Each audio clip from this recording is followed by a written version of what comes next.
through, again, an incremental single sector kind of approach without much consideration of what's going on in terms of conflicts among uses. And again, another outcome similar to the Belgian map. This is a map of the Irish Sea that was done as background to a new effort in the UK to develop an approach to marine spatial planning. But this, again, just simply locates the human activities in the Irish Sea and the conflicts that occur across them. So this is the approach that marine spatial planning takes. It doesn't do away with single sector management. You still have fisheries management and its authorities and plans. Still have transportation management and its authorities, etc. But you have a base that cuts across these sectors, that is the marine spatial plan and zoning plan, that can help guide permit decisions that are made within each of these sectors. So it doesn't have to be just one place that is doing all of the management of every activity in a marine space. So here's some characteristics of spatial planning. Integrated, I think that's pretty obvious. We've already said that. Strategic and future-oriented is not so obvious. Well, it should be obvious, but it's not. Planning is a future-oriented activity. Not everybody understands that, but we should be thinking about 20 years into the future and planning for those kinds of changes or a desired future that we're trying to reach. Participatory. Again, I think that's pretty obvious, but it's easy to say in societies like Canada and the United States, to some extent in the UK. But in fact, in many places, participation means very different things, and it may not be quite as inclusive and participatory as we have in, at least in North America. Adaptive should go without saying. We have monitoring and evaluation to be able to adapt plans over time. Ecosystem-based, I've already sort of focused on. And place-based or area-based. These are just general characteristics of marine spatial planning. And I want to emphasize this diagram, although it looks a little incomprehensible, it's relatively simple. Spatial planning and any kind of planning is really a circular kind of process that feeds back into the next iteration of planning. So that we're not talking about doing master planning anymore, doing one plan, but we're talking about a continuous cycle of plans that are adaptive, that can learn, etc., and change over time to adapt to changing conditions. So it's cycles of planning that we're really talking about and not a single plan production. And this is what spatial planning is not. It's not a substitute for single sector planning and management. As I said, it has to be seen as a guide to single sector management. It's not a one-time master plan. It's not only conservation or marine protected area planning. It's not only marine mapping. A lot of people like to say, well, just tell us what GIS we want to use and we're done with marine planning.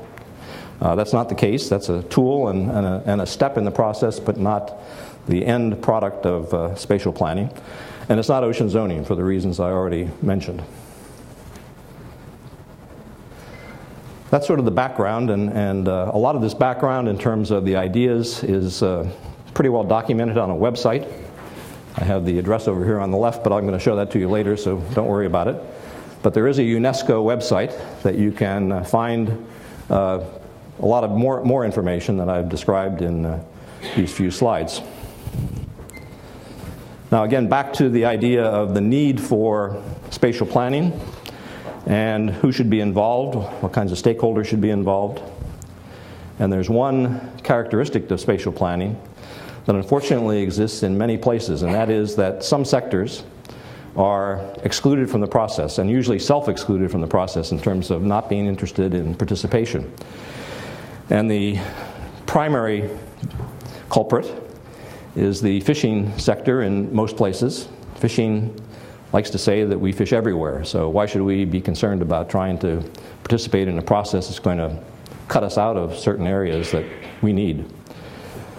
And in fact, that's the case in many places. In some places like Australia, they have a very extensive bioregional planning process, but the oil and gas industry is excluded from that one. So these kinds of things occur on a fairly regular basis. Somebody is always left out, with a couple of exceptions. Now the result of that is this particular slide, which was the response that the fishing industry in the Netherlands had when they did not participate in the first round of integrated planning or spatial planning in the Netherlands. It's a relatively small area, intensely used.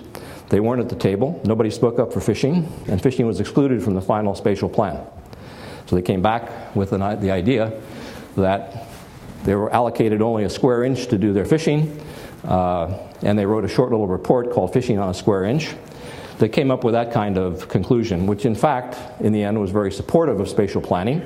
And guess who was at the table the next round of planning that took place in the Netherlands? The fishing industry was there in force to ensure that they, in fact, got their fair share of the space that was going to be allocated to different activities in the Dutch EEZ. Now, benefits of marine spatial planning. There are certainly economic benefits. If you talk to anyone in the private sector, when industry or business makes an investment, they like to have some certainty that decisions that are made today are going to be sort of followed at least for a reasonable amount of time. If you're building infrastructure like wind farms, wind turbines, obviously oil and gas infrastructure, port infrastructure, you want to have some certainty that at least 20, 30, 50 years into the future, you're going to have access to that particular space. So there is certainly an access issue with spatial planning. It gets back to the allocation question. And that's a benefit to industry, and that's why many industries, in fact, support spatial planning, particularly if you're a new user of the ocean. Wind farms almost universally are advocates for spatial planning because they want to be able to find space for their new activity offshore. There are other benefits. Again, for industry, permitting is always a problem. It takes many, many years for permits to be issued in almost any country. And if you have an agreed plan that has already allocated space to either development or protection, or has actually allocated space to specific uses, like wind farms are going to go here, or the marine transportation routes are going to go there, that can allow an acceleration of any kind of permitting process. So streamlined permitting goes hand in hand with marine spatial planning.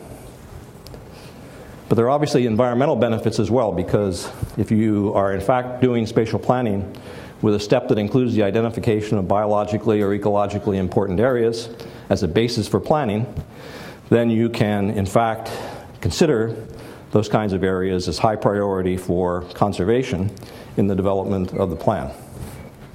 And again, I use the word consider because, in fact, if we have a multiple use area with a lot of heavy activity, some of these areas, some trade-offs are going to have to be made, and that many of the areas that we might identify initially may not wind up being protected areas in the end. Now, we have to recognize that spatial planning, any kind of planning and any kind of allocation process, can be used in different ways. It can certainly determine priorities among different uses. It can result in many cases in the elimination of conflicts. In fact, there might be many perceived conflicts that are not real in the end. But it can be used to resolve conflicts or to encourage compatibilities where those kinds of uses exist. But we have to recognize that spatial planning does redistribute uses. It has costs and benefits, and some people are going to lose, or some industries are going to lose, or in fact, conservation is going to lose in some cases. This might be a good point to, or place to point out this particular diagram on the right-hand side, which I think is important because, as I said, some areas are much more important than others. And this is a research project and the output of a research project to try to identify the areas in the offshore areas of New England that are used by fishing communities and fishing groups that go out for particular targets, using particular gear by month, and trying to map all of that based on the local knowledge of fishermen